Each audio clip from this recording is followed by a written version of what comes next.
La confusion régnait en Grèce ce vendredi à 2 jours d'un référendum qui peut déterminer la conduite du pays pour des décennies, mais qui a divisé la société en 2 groupes ayant une lecture bien différente de la question posée. Oui ou non aux dernières propositions des créanciers, oui ou non à l'austérité, c'est l'enjeu, répète le gouvernement Tsipras.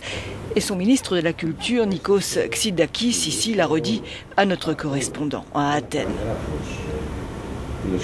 La question de ce référendum, ce n'est pas de rester ou de quitter l'euro, insiste-t-il.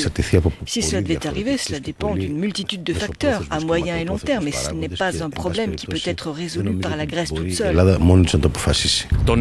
Mais pour ce député de Nouvelle Démocratie, il faut voter oui. Malgré les moments durs vécus par les Grecs toutes ces années, dit-il, faire ce choix difficile, c'est le seul moyen de sortir de la crise, la seule voie vers le progrès et la sécurité.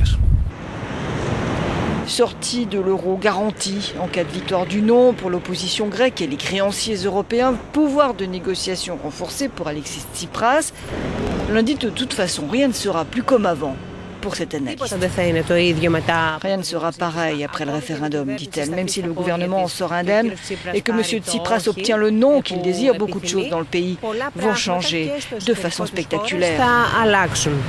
Ce sera la 8e fois dans l'histoire de la Grèce moderne que se tiendra un référendum et quelle qu'en soit l'issue, plus que son résultat lui-même, son impact sur une société grecque divisée sera lourd de conséquences et pourrait durer des années. C'est ce que conclut ici notre correspondant Stamatis Giannisis.